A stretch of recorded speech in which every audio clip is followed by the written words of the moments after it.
If you've shown me one thing today, Crovin, it's the futility of trying to chase after the fastest engine in the world. Yes, I learned that when I tried to beat Mallard's record back in 2013. Crovin said nothing. He looked sadly at his buffers.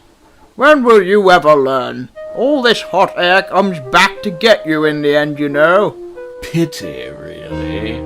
If he stayed in the water a bit longer, he would have made a good rubbish barge. All right, that's enough. Let him learn for himself. Fat chance of that. I'm sorry. Gordon and Spencer were surprised. You're sorry? Well, that's a first. How dubious. Gordon, when I was in the water, it reminded me of, well, him. I don't want to be like him. Not that lunatic. Him? You mean that engine back in 1925? Who, pray tell, are you talking about? Oh, is this that engine you told me about who blew himself up? Yes, 98462. Alfred. I refuse to use that name. I refuse to associate any name with a monster like him. He was my only friend, and yet he manipulated me. Well, Crovin, you can't blame all of this on him. For what it seems to me, it appears that you are feeling bored with life.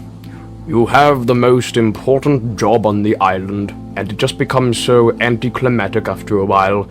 So you feel depressed. To make yourself better, you try to make your important position known by belittling others. Because they're all happy and I'm not. It's not fair that people below my rank should be happy. It makes me feel selfish for feeling so depressed. So I get in this habit of boasting, and before I knew it, I became a big puffed up balloon. You know the reason why you're unhappy?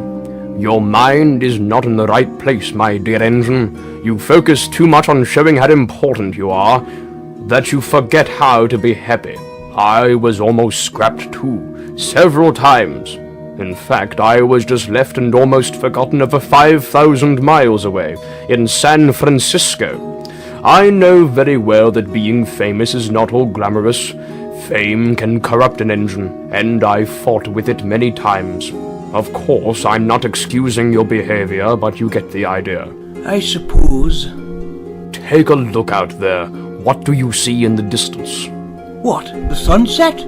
Exactly. What do you think of it? Well, it's pretty, I guess. But I don't usually spend my time worrying about sunsets. That is exactly your problem. You are so consumed by your desire to be important that you completely miss out on the little things in life. What are you trying to point out? Oh, I'm trying to emphasize that if you don't stop and look around in life, you'll get nothing out of it.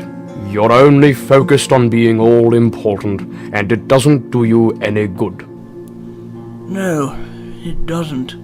This engine should consider himself lucky. He fell into the sea, yet all he needs is a good washout this evening. He'll be in good order before tomorrow morning. Well, luck has given you yet another chance. If I were you, I'd take advantage of it. The words circled in Crovin's head for many days to come. He was even more silent than usual, which surprised the other engines.